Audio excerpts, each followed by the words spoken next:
हाय दोस्तों मैं इंडियन ब्लॉगार जून है आज मैं एटा भिडिओ बनाइছো आज जेहेतु अहम आरक्षीत रिजाल्ट ओलाइছে যিসকল ল'ৰা ছোৱালীয়ে अहम आरक्षीत सिलेक्शन হৈছে তেওঁলোকক মোৰ ফালৰ পৰা অভিনন্দন জ্ঞাপন কৰিলো।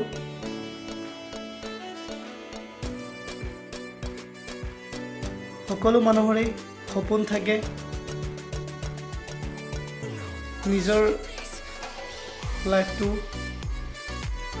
সাকসেস হোৱাৰ কাৰণে, কিন্তু বহুত কষ্ট আৰু ত্যাগ কৰিবলগীয়া হয়।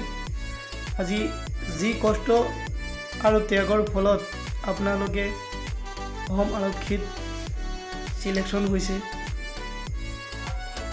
সেয়া আমিও জানো, সবেই জানে। গতিকে কষ্ট কৰিছে, বহুত কষ্ট কৰাৰ ফলত আপোনালোকৰ সপোন পূৰা হৈছে। আপোনালোকক মোৰ ফালৰ পৰা বহুত বহুত অভিনন্দন থাকিল আৰু ধন্যবাদ জ্ঞাপন কৰিলোঁ। আগন্তুক দিনবোৰ আপোনালোকৰ ভালে কুশলে পাৰ হওক এয়াই কামনা কৰিলোঁ।